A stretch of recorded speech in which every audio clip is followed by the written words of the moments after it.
What's going on, guys, and welcome back for another Cinema 4D tutorial. Today we're going to be covering how to create simple, I guess not simple landscapes, but a simple way to create landscapes within Cinema 4D just using a plane and a displacer.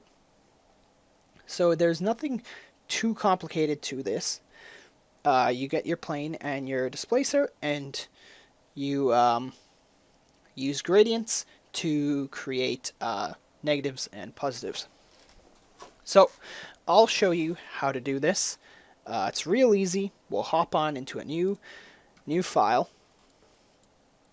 And the first thing that we're going to want to do is we want a plane. And what our plane is going to be is our actual landscape object. So the first thing, if I go and I change our to garage shading lines so we can see our segments, there's two things that we want to start by doing. One, we want to make this a little bit bigger. So I'm going to make this 1500 by 1500. And two, I'm going to make the segments like 500 by 500. So we get tons of segments to work with for our displacer. Then we're going to come into the effectors and we'll go down to displacer. Now we're just going to make the displacer a child of the plane. And now once you click on your displacer, come under objects here. And there's the strength and the height. So the other stuff you don't really need to worry about, but the height is going to be how much it's going to affect it in the y-axis, because that's what we're going for with our displacer. So I'm just going to crank this up to like I'm going to do 500 centimeters. So the higher this number is, the more extreme the elevation of our landscape is going to be, or our mountain, or whatever you want to call it. So now we're going to come under the shading tab, and this is where all of the magic happens. So the first thing that we're going to want to do is under shader, we're going to go ahead and add a layer. And the reason that we want a layer over the other ones is because we can load multiple different layers into this layer. So the first thing that we're going to want to do is click on the black box that is the empty layer, and then go shader and add a gradient in there. So as soon as you add a gradient, you're going to notice that the plane makes a curve, and pretty much what it does is it follows the value of black to white, white being the high part and black being the negative part, so the part that goes down, and white is the part that's high. And everything in between is just someplace in between. So if I go ahead and click on the gradient cube, and under type, I'm going to change this to circular. So it's going to, right now it is inversed, so we want to flip this around. So I'm just going to right click on one of these little tabs, and I'm going to go invert knots. So that's just going to swap them. And now we have the black on the outside, so it's going down, and the white in the center, which makes it go up. So right away we have this very smooth mountain. It's not very landscapey, but we got the base form of it. So if with our gradient bar here, if I move the I guess the fall off or the blending, there's like a little triangle diamond thing in here. If I move that further towards the black side, we're going to get less and less of the object going down, and if I do the other way, it's vice versa. You can also add extra knots by just double clicking underneath, and now we can start to play around and really try to get our landscape object here. I'm going to do that. I'm going to push this over here. Got another one. I'm going to make this a little bit gray so that we get kind of like a volcano with an opening on the top. And I can choose how sharp I want this edge to be by where I place our little blending diamond. That's what I'm going to call these little things. And so let's say I get something like this. So I'm just going to go ahead and turn off the garage shading line so that we can see our hill landscape a little bit better. And I want to move this in a little bit. So something like this.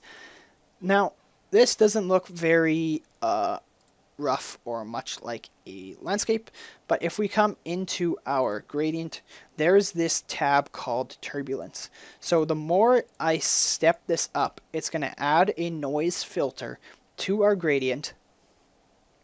And since the noise is going to start the blend between the black and the white values, we're going to start to get these nice kind of landscape rockish features.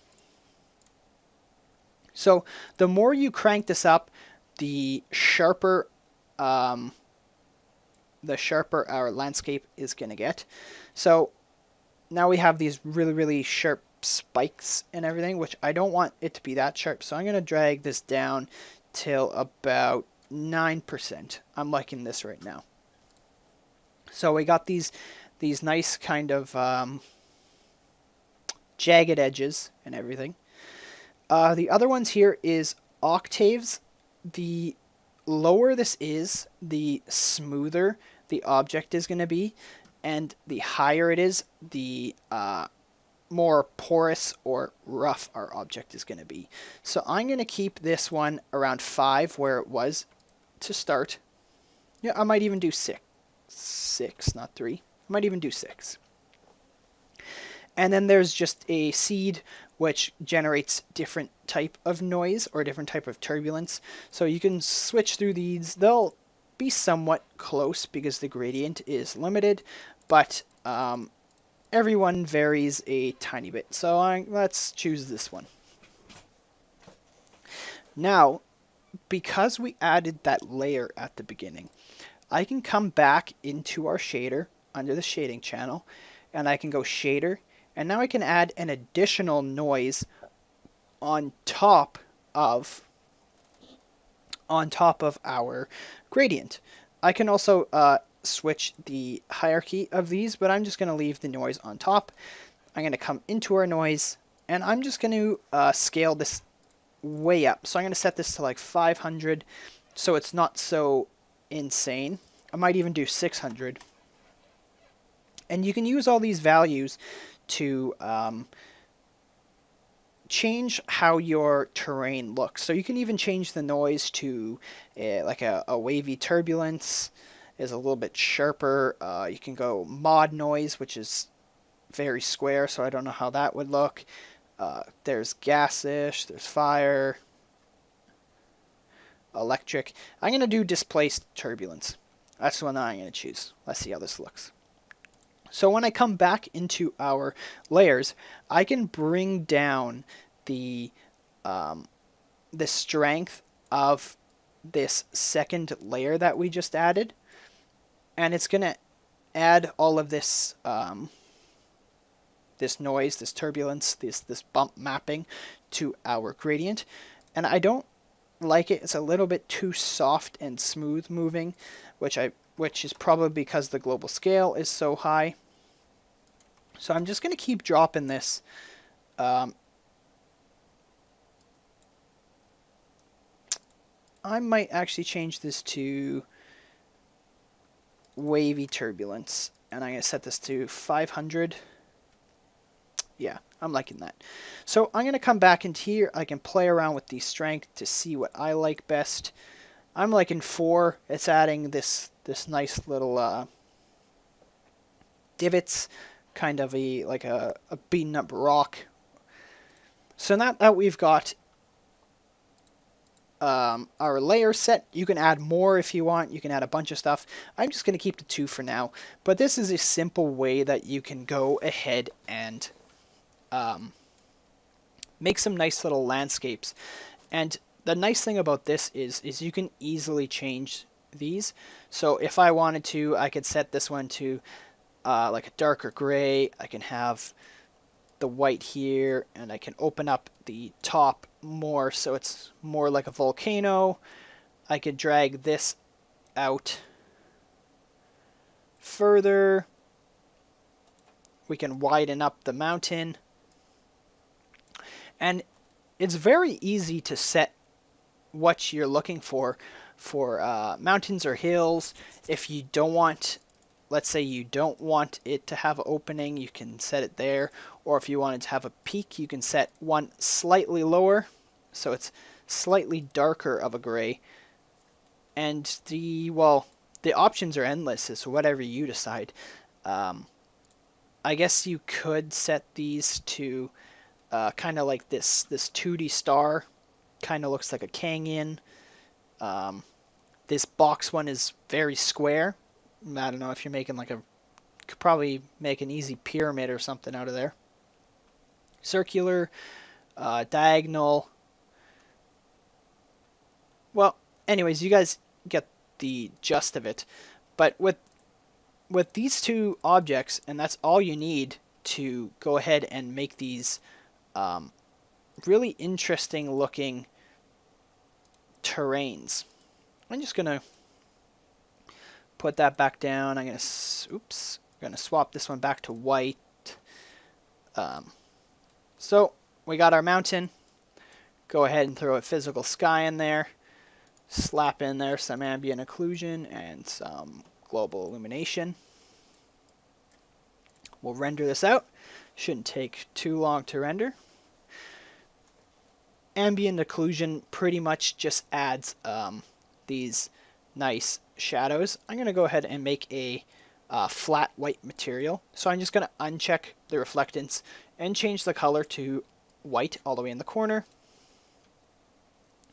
So now when we render this out, we'll have a nice flat white object with all our little crevices and stuff having this nice shadow.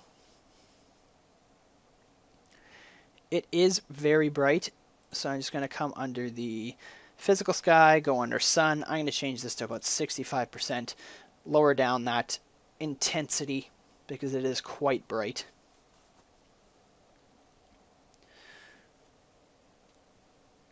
But yeah, there we have it, guys. We have a very simple way to create these very complex landscape geometries.